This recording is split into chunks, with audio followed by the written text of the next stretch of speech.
ಸ್ನೇಹಿತರೆ, ಮೀಡಿಯಾ ಮಾಸ್ಟರ್ಸ್ಗೆ ಸ್ವಾಗತ ಸುಸ್ವಾಗತ.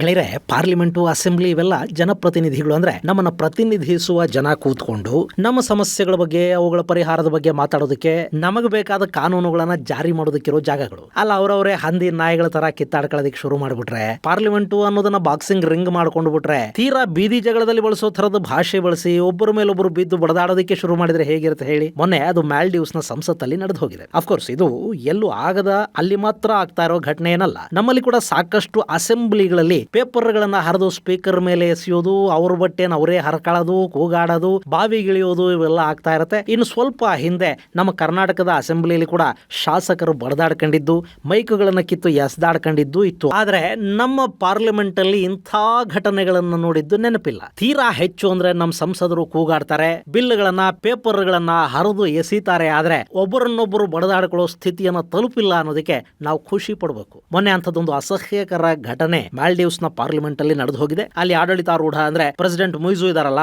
ಅವರ ಪಕ್ಷ ಹಾಗೂ ಪ್ರಮುಖ ಪ್ರತಿಪಕ್ಷಗಳ ಸದಸ್ಯರು ಪರಸ್ಪರ ರಕ್ತ ಬರೋ ಹಂಗೆ ಬಡ್ಕೊಂಡಿದ್ದಾರೆ. ಸ್ಪೀಕರ್ ಪೋಡಿಯಂನಿಂದ ತಳ್ಳಾಡ್ಕೊಂಡಿದ್ದಾರೆ, ನೆಲಕ್ಕೆ ಬಿದ್ದು ಹೊರಳಾಡಿದ್ದಾರೆ, ಪಂಚುಗಳು, ಕಿಕ್ಗಳ ಜೊತೆ ಕೂದಲು ಹಿಡ್ಕೊಂಡು ಎಳೆದಾಡಿ ಒಟ್ಟಾರೆ ಆ ಇಡೀ ಪಾರ್ಲಿಮೆಂಟ್ ಅನ್ನ ಒಂದು ಕದನ ಕಣವನ್ನಾಗಿ ಮಾಡಿದ್ದಾರೆ. ಅದಕ್ಕೆ ಕಾರಣವಾಗಿರುವುದು ಅಲ್ಲಿನ ಮಂತ್ರಿಗಳ ಆಯ್ಕೆಯ ವಿವಾದ.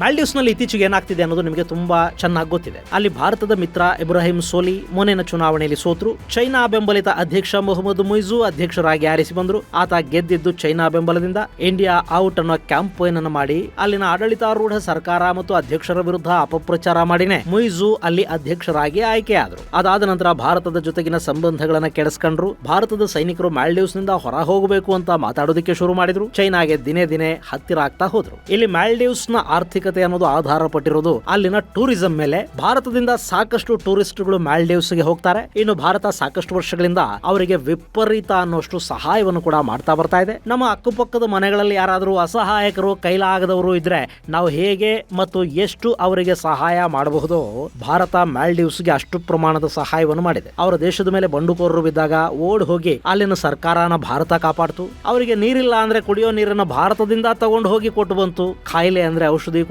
ಚೈನಾ ವೈರಾಣುವಿನ ಸಂದರ್ಭದಲ್ಲಿ ಲಸಿಕೆಗಳನ್ನ ಭಾರತನೇ ಸರಬರಾಜು ಮಾಡ್ತು. ಸುತ್ತ ಸಮುದ್ರ ಹಾಗೂ ಅಲ್ಲಲ್ಲಿ ದ್ವೀಪಗಳಿಂದ ಕೂಡಿರೋ ಮಾಲ್ಡೀವ್ಸ್ ನ ಜನಕ್ಕೆ ಆರೋಗ್ಯ ಸಮಸ್ಯೆ ಉಂಟಾಗಬಾರದು ಅಂತ ಭಾರತ ಅಲ್ಲಿ ಆಸ್ಪತ್ರೆಗಳನ್ನ ಕಟ್ಟಿಕೊಟ್ಟಿದೆ. ವೈದ್ಯಕೀಯ ಸಿಬ್ಬಂದಿಯನ್ನು ಕೂಡ ಭಾರತನೇ ಕೊಟ್ಟಿದೆ. ಅವರ ಸಮುದ್ರದ ಗಡಿಯನ್ನ ಕಾಪಾಡೋದಿಕ್ಕೆ ಭಾರತ ತನ್ನ ವಿಮಾನವನ್ನು ಕೊಟ್ಟಿದೆ. ಅವರ ಜನರನ್ನ ಕಾಪಾಡೋದಿಕ್ಕೆ ತನ್ನ 2 ಹೆಲಿಕಾಪ್ಟರ್ಗಳನ್ನ ಭಾರತ ಮಾಲ್ಡೀವ್ಸ್ಗೆ ಕೊಟ್ಟಿದೆ. ಇಷ್ಟೆಲ್ಲ ಕೊಟ್ಟ ಮೇಲೂ ಮಾಲ್ಡೀವ್ಸ್ ಯಾವಾಗ ಭಾರತದ ವಿರುದ್ಧ ಗುರ್ರನ್ನೋದಕ್ಕೆ ಶುರು ಮಾಡ್ತೋ, ಭಾರತ ಕೂಡ ಒಂದು ಸಣ್ಣ ಗೇಮ್ ಅನ್ನ ಆಡ್ತು. ಏನು ಮಾಡ್ಲಿಲ್ಲ. ಮಾಲ್ಡೀವ್ಸ್ ಸಮೀಪ ಇರೋ ಭಾರತದ ಲಕ್ಷದ್ವೀಪಕ್ಕೆ ನಮ್ಮ ಪ್ರಧಾನಿ ಹೋದ್ರು. ಅಲ್ಲಿದ್ರು, ಒಂದಷ್ಟು ಫೋಟೋ ತೆಗೆಸ್ಕೊಂಡು ಅದನ್ನ ಟ್ವೀಟ್ ಮಾಡಿದ್ರು ಅಷ್ಟೇ. ಮಾಲ್ಡೀವ್ಸ್ ನಲ್ಲಿ ಭೂಕಂಪನೆ ಶುರುವಾಗಿ ಹೋಯ್ತು. ಭಾರತ ನಮಗೆ ಪ್ರತಿಸ್ಪರ್ಧಿಯಾಗಿ ಲಕ್ಷದ್ವೀಪವನ್ನು ಬೆಳೆಸ್ತಾ ಇದೆ ಅಂದುಕೊಂಡ ಮಾಲ್ಡೀವ್ಸ್ ನ ಕೆಲ ಮಂತ್ರಿಗಳು ಭಾರತದ ಪ್ರಧಾನಿಯ ವಿರುದ್ಧ ನಾಲಿಗೆ ಹರಿಬಿಟ್ರು. ಅದಕ್ಕೆ ಭಾರತದಲ್ಲಿ ಮತ್ತು ಮಾಲ್ಡೀವ್ಸ್ ನಲ್ಲಿ ಕೂಡ ತೀವ್ರ ಖಂಡನೆ ವ್ಯಕ್ತ ಆಯ್ತು. ಮಾಲ್ಡೀವ್ಸ್ ಭಾರತವನ್ನ ದೂರ ಮಾಡ್ಕೋಬಾರದು ಅಂತ ಅಲ್ಲಿನ ಪ್ರತಿಪಕ್ಷಗಳು ಹೇಳಿದ್ವು. ಭಾರತವನ್ನ ದೂರ ಮಾಡ್ಕೊಂಡ್ರೆ ಅದಕ್ಕಿಂತ ದೊಡ್ಡ ಅಪರಾಧ ಮತ್ತೇನೂ ಇಲ್ಲ ಅಂತ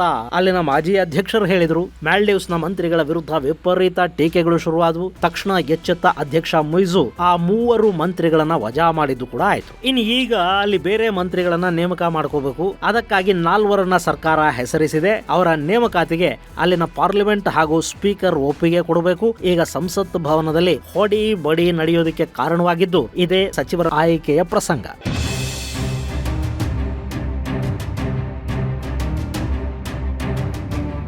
ಗೆಳೆಯರೆ, ಈ ಸಚಿವರುಗಳನ್ನ ನೇಮಕ ಮಾಡೋದು ಆಡಳಿತಾರೂಢ ಪಕ್ಷ ಅಲ್ವಾ? ಅದಕ್ಕೆ ಸಂಸತ್ನಲ್ಲಿ ಯಾಕೆ ಗಲಾಟೆ ಆಗಬೇಕು ಅನ್ನೋದು ನಿಮಗೆ ಅರ್ಥ ಆಗಬೇಕು ಅಂದ್ರೆ ಮಾಲ್ಡೀವ್ಸ್ ಪಾರ್ಲಿಮೆಂಟ್ ಬಗ್ಗೆ ಕೂಡ ತಿಳ್ಕೋಬೇಕು. ಮಾಲ್ಡೀವ್ಸ್ ಪಾರ್ಲಿಮೆಂಟ್ ಅನ್ನ ಮಜ್ಲಿಸ್ ಅಂತ ಕರೀತಾರೆ. ನಮ್ಮಲ್ಲಿರೋ ಹಾಗೆ ಅಲ್ಲಿ ಮೇಲ್ಮನೆ ಕೆಳಮನೆ ಅಂತ ಎರಡಿಲ್ಲ, ಇರೋದು ಒಂದೇ, ಅದು ಮಜ್ಲಿಸ್. ಇನ್ನು ಅಲ್ಲಿನ ಚುನಾವಣೆಗಳು ಅಮೆರಿಕಾದ ಮಾದರಿಯಲ್ಲಿ ನಡೆಯುತ್ತವೆ. ಅಲ್ಲಿ ಪ್ರಧಾನಮಂತ್ರಿ ಇರೋದಿಲ್ಲ, ಅಧ್ಯಕ್ಷ ಇರ್ತಾನೆ. ಅಧ್ಯಕ್ಷನೇ ದೇಶದ ಸರ್ವೋಚ್ಚ ನಾಯಕ. ಆತನ ಸಹಾಯಕ್ಕೊಬ್ಬ ಉಪಾಧ್ಯಕ್ಷ ಕೂಡ ಇರ್ತಾನೆ. ಇನ್ನು ಅಲ್ಲಿ 2 ಚುನಾವಣೆಗಳು ನಡೆಯುತ್ತವೆ. ಒಂದು ಅಧ್ಯಕ್ಷನನ್ನ ಆಯ್ಕೆ ಮಾಡೋದಕ್ಕೆ ನಡೆಯೋ ಚುನಾವಣೆ, ಚುನಾವಣೆ. ಅಲ್ಲಿ ತಮ್ಮ ಅಧ್ಯಕ್ಷನನ್ನ ನೇರವಾಗಿ ಜನಾನೇ ಮತ ಚಲಾಯಿಸುವ ಮೂಲಕ ಆಯ್ಕೆ ಮಾಡ್ತಾರೆ. ಅಲ್ಲಿ ಯಾರಿಗೆ 50% ಹೆಚ್ಚು ಮತಗಳು ಸಿಗುತ್ತೋ ಅವರು ಅಧ್ಯಕ್ಷರಾಗಿ ಆಯ್ಕೆ ಆಗ್ತಾರೆ. ಒಮ್ಮೊಮ್ಮೆ 4 ಪಕ್ಷಗಳು 4 ಅಭ್ಯರ್ಥಿಗಳನ್ನ ಕಣಕ್ಕಿಳಿಸಿದಾಗ 50% ಮತಗಳು ಒಬ್ಬೇ ಅಭ್ಯರ್ಥಿಗಳಿಗೆ ಸಿಗೋದಕ್ಕೆ ಸಾಧ್ಯ ಆಗೋದಿಲ್ಲ. ಮೊನ್ನೆ ನಡೆದ ಚುನಾವಣೆಯಲ್ಲಿ ಹಾಗೆ ಆಯ್ತು. ಮುಯಿಜು 46% ಮತ ಗಳಿಸಿದ್ರೆ ಇಬ್ರಾಹಿಂ ಸೋಲಿ 39% ಮತಗಳನ್ನ ಗಳಿಸಿದ್ರು. ಹೀಗಾಗಿ ಅಲ್ಲಿ ಈ ಇಬ್ಬರ ನಡುವೆ ಎರಡನೇ ಸುತ್ತಿನ ಮತದಾನ ನಡೆಯಿತು. ಕಣದಲ್ಲಿ ಇಬ್ಬರೇ ಇದ್ರೆ ಯಾರಾದ್ರೂ ಒಬ್ಬರಿಗೆ 50% ಹೆಚ್ಚು ಮತಗಳು ಬರಲೇಬೇಕಲ್ಲ. ಮುಯಿಜು ಆ ಮತಗಳನ್ನ ಗಳಿಸಿದ್ರು, ಅವರು ಅಧ್ಯಕ್ಷರಾದ್ರು. ಇನ್ನು ಹೀಗೆ ನೇರವಾಗಿ ಅಧ್ಯಕ್ಷನನ್ನ ಆಯ್ಕೆ ಮಾಡಿಕೊಳ್ಳೋ ಮಾಲ್ಡೀವ್ಸ್ ಅಲ್ಲಿನ ಮಜ್ಲಿಸ್ ಅಂದ್ರೆ ಸಂಸತ್ತಿಗೆ ಪ್ರತ್ಯೇಕವಾಗಿ ಚುನಾವಣೆಗಳನ್ನು ಮಾಡುತ್ತೆ. ಸೇಮ್ ಅಮೆರಿಕಾದಲ್ಲಿ ಹೇಗೆ ಸಂಸದರನ್ನ ಆಯ್ಕೆ ಮಾಡ್ತಾರೋ ಹಾಗೇನೆ ಇಲ್ಲಿ ಕೂಡ ಸಂಸದರ ಆಯ್ಕೆ ನಡೆಯುತ್ತೆ. ಮಜ್ಲಿಸ್ ನಲ್ಲಿ 81 ಜನ ಸಂಸದರು ಇರ್ತಾರೆ. ಆ ಪೈಕಿ ಈಗ 80 ಮಂದಿ ಮಾತ್ರ ಇದ್ದಾರೆ. ಇನ್ನು ಅಲ್ಲಿ ಕೂಡ MDP ಅಂದ್ರೆ ಮಾಲ್ಡಿವಿಯನ್ ಡೆಮೊಕ್ರೆಟಿಕ್ ಪಾರ್ಟಿ 42 ಸಂಸದರನ್ನ ಹೊಂದಿದೆ. MDA ಅಂದ್ರೆ ಮಾಲ್ಡೀವ್ಸ್ ಡೆವಲಪ್ಮೆಂಟ್ ಅಲಯನ್ಸ್ ನ 2 ಸಂಸದರಿದ್ದಾರೆ. ಹಾಗೆ ಆಡಳಿತಾರೂಢ ಪಕ್ಷ ಪೀಪಲ್ಸ್ ನ್ಯಾಷನಲ್ ಕಾಂಗ್ರೆಸ್ 16 ಸದಸ್ಯರನ್ನ ಹೊಂದಿದೆ. ಅದರ ಮಿತ್ರ ಪಕ್ಷ ಪ್ರೋಗ್ರೆಸಿವ್ ಪಾರ್ಟಿ ಆಫ್ ಮಾಲ್ಡೀವ್ಸ್ 2 ಸದಸ್ಯರನ್ನ ಹೊಂದಿದೆ ಮತ್ತು ಡೆಮೊಕ್ರಾಟ್ಸ್ 13 ಸದಸ್ಯರ ಬಲವನ್ನ ಹೊಂದಿದ್ರೆ ಪಕ್ಷೇತರರು 3 ಇದ್ದಾರೆ. ಜಂಹೂರಿ ಅನ್ನೋ ಪಕ್ಷ 2 ಸದಸ್ಯ ಬಲವನ್ನ ಅಲ್ಲಿ ಹೊಂದಿದೆ. ಅಂದ್ರೆ ಅಲ್ಲಿ ಆಡಳಿತಾರೂಢ ಪಕ್ಷ ಅಂದ್ರೆ ಮುಯಿಜು ಅವರ ಪೀಪಲ್ಸ್ ನ್ಯಾಷನಲ್ ಕಾಂಗ್ರೆಸ್ ಪಕ್ಷ ಕೇವಲ 16 ಸದಸ್ಯರಿದ್ರೆ ಅದರ ಮಿತ್ರ ಪಕ್ಷ ಪ್ರೋಗ್ರೆಸಿವ್ ಪಾರ್ಟಿ ಆಫ್ ಮಾಲ್ಡೀವ್ಸ್ ನ 2 ಸದಸ್ಯರು ಮತ್ತು ಒಬ್ಬ ಪಕ್ಷೇತರ ಸದಸ್ಯ ಸೇರಿ ಆಡಳಿತಾರೂಢ ಪಕ್ಷಕ್ಕಿರುವುದು ಬರೀ 19 ಸದಸ್ಯ ಬಲ ಮಾತ್ರ. ಇನ್ನು ಪ್ರಮುಖ ಪ್ರತಿಪಕ್ಷಗಳ ಕೂಟದಲ್ಲಿ ಮಾಲ್ಡಿವಿಯನ್ ಡೆಮೊಕ್ರೆಟಿಕ್ ಪಾರ್ಟಿ ಇದೆ.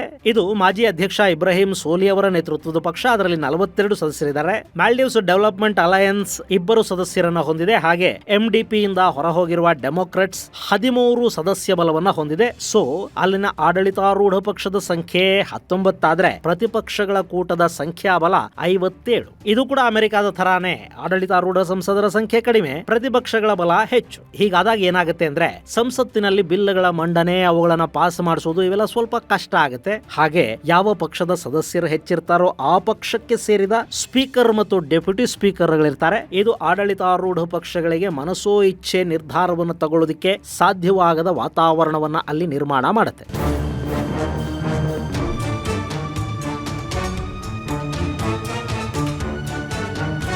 ಇನ್ನು ಮಾಲ್ಡೀವ್ಸ್ ನಲ್ಲಿ ಅಧ್ಯಕ್ಷ, ಉಪಾಧ್ಯಕ್ಷ ಹಾಗೂ ಅಟಾರ್ನಿಗಳನ್ನ ಹೊರತುಪಡಿಸಿ 22 ಮಂದಿ ಸಚಿವರನ್ನ ನೇಮಕ ಮಾಡಿಕೊಳ್ಳೋದಕ್ಕೆ ಸಂಸತ್ತು ಈ ಹಿಂದೆ ಅನುಮತಿಯನ್ನು ಕೊಟ್ಟಿತ್ತು. ಆ ಪೈಕಿ ಬಹುತೇಕರ ನೇಮಕ ಕೂಡ ಆಗಿತ್ತು. ಆದ್ರೆ ಮೊನ್ನೆ ಭಾರತದ ವಿರುದ್ಧ ಬಾಯಿ ಜಾರಿದ್ರು ಅನ್ನೋ ಕಾರಣಕ್ಕೆ 3 ಸಂಸದರು ಕುರ್ಚಿ ಕಳ್ಕೊಂಡ್ರಲ್ಲ, ಆ ಸ್ಥಾನಗಳು ಸೇರಿದ ಹಾಗೆ ಒಟ್ಟು 4 ಜನರನ್ನ ಸರ್ಕಾರ ಸಚಿವರನ್ನಾಗಿ ನೇಮಕ ಮಾಡ್ಕೋಬೇಕಿತ್ತು. ಅದಕ್ಕಾಗಿ ಪಾರ್ಲಿಮೆಂಟ್ ಸಭೆ ಸೇರಿತು. ಆ ಸಂದರ್ಭದಲ್ಲಿ ಇಬ್ರಾಹಿಂ ಸೋಲಿ ನೇತೃತ್ವದ ಪ್ರಮುಖ ವಿರೋಧ ಪಕ್ಷ ಈ 4 ಸಚಿವರ ನೇಮಕಾತಿಗೆ ತನ್ನ ವಿರೋಧವನ್ನು ವ್ಯಕ್ತಪಡಿಸಿತು. ಈ ಹಿಂದೆ ಕೊಟ್ಟಿದ್ದ ಅನುಮತಿಯನ್ನ ಹಿಂದಕ್ಕೆ ಪಡ್ಕೊಳ್ತು.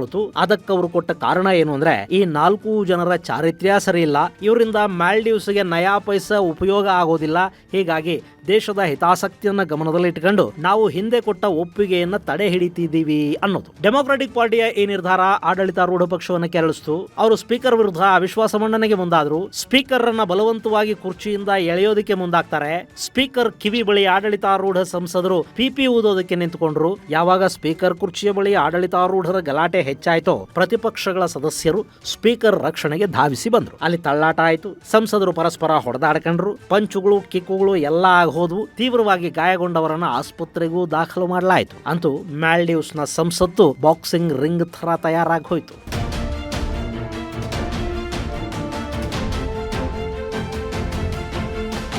ಗೆಳೆಯರೆ, ಇದು ಮಾಲ್ಡೀವ್ಸ್ ನಲ್ಲಿ ಅನಿರೀಕ್ಷಿತ ಏನಾಗಿರಲಿಲ್ಲ. ಆದ್ರೆ ಪರಿಸ್ಥಿತಿ ಈ ಮಟ್ಟಕ್ಕೆ ಹೋಗೋ ನಿರೀಕ್ಷೆ ಇರಲಿಲ್ಲ ಅಷ್ಟೇ. ಅಲ್ಲಿ ಭಾರತ ವಿರೋಧಿ ಮೊಯ್ಜು ಚೈನಾ ತೆಕ್ಕೆಗೆ ಸರಿತಿದ್ದ ಹಾಗೆ ಪ್ರತಿಪಕ್ಷಗಳು ಎಚ್ಚರಿಕೆಯನ್ನು ಕೊಡೋದಕ್ಕೆ ಶುರು ಮಾಡಿದ್ವು. ಮೊಯ್ಜು ವಿರುದ್ಧ ಅವಿಶ್ವಾಸ ಮಂಡನೆಗೆ ಕೂಡ ಪ್ರಯತ್ನಗಳಲ್ಲಿ ಆರಂಭ ಆಗಿವೆ. ಹೀಗಿರುವಾಗಲೇ ಅಲ್ಲಿನ ಸಂಸದರು ಬಡದಾಡ್ಕೊಂಡಿದ್ದಾರೆ. ದೇಶ ಯಾವುದೇ ಇರಲಿ, ಸಂಸತ್ತು ಅನ್ನೋದು ಪ್ರಜಾಪ್ರಭುತ್ವದ ದೇವಾಲಯ ಇದ್ದ ಹಾಗೆ ಅಲ್ಲಿ ಇಂಥ ಘಟನೆಗಳು ನಡೀಬಾರದು. ಇದು ಗೆಳೆಯರೆ ಮಾಲ್ಡೀವ್ಸ್ ಸಂಸತ್ತಿನ ಗುದ್ದಾಟಕ್ಕೆ ಸಂಬಂಧಪಟ್ಟ ಒಂದಷ್ಟು ಮಾಹಿತಿ. ಮುಂದಿನ ಸಂಚಿಕೆಯಲ್ಲಿ ಮತ್ತಷ್ಟು ವಿಶೇಷಗಳ ಜೊತೆ ಮತ್ತೆ ಭೇಟಿಯಾಗೋಣ. ಅಲ್ಲಿವರೆಗೆ ಜೈ ಹಿಂದ್, ಜೈ ಕರ್ನಾಟಕ.